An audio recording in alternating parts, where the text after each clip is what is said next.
Hello mga mudrakels. Ako po si Mudrang Raketera. Ngayon po ay gagawa tayo ng atsarang papaya. Dahil wala po tayong trabaho at tayo na tanggal, kaya tayo magdidiskarte. Diskarte.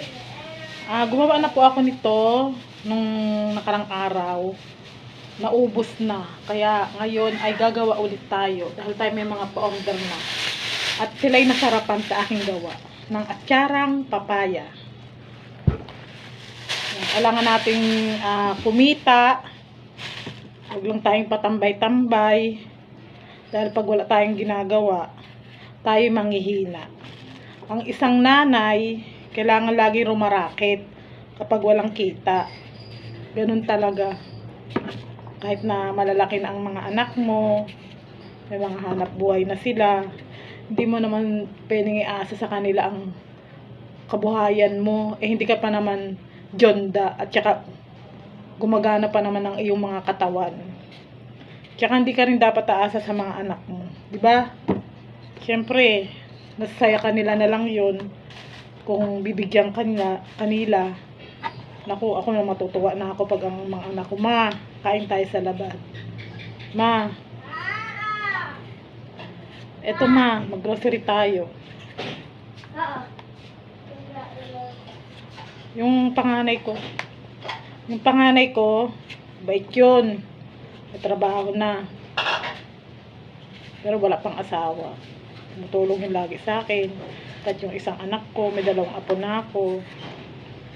Yun talaga ang buhay. Ito po. Bali, mahal din ang papaya. Nung nakaraang gawa ko, ang papaya na ginamit ko ay galing lang sa bakod. Doon sa kabilang, sa likod bahay. May tanim ako 1 puno. Tapos may tanim akong 3 na maliliit pa. Pero yung 1 puno, marami na siyang bunga. Nakakuha na ako ng 4 na malalaki. Kaya yun na nagawa kong atsara nung nakaraan at ako'y kumita. Marami na sarapan kaya gagawa ulit tayo. Tapos, sa likod bahay ko ay may tanim din akong kalamansi. Yan o. Ito, kalamansi. Yan o. Isang ganito to. Isang ganito. Yung iba, binenta ko na. Yung iba ay pinamigay ko. Sharing ko rin kasi mahirap din yung hindi ka namimigay sa kapwa mo. Kailangan ka rin mag-share para marami kang blessing na matanggap. Diba? Ganun talaga. Share blessing. Pag ikaw hindi madamot, marami kang blessing na matatanggap. Yan po. Ito po, ganito at ganito kalaki ang aking gagawin. Yan. Itong aking mga ingredients, pasas, bell pepper, carrots, luya, may sugar pa po yan.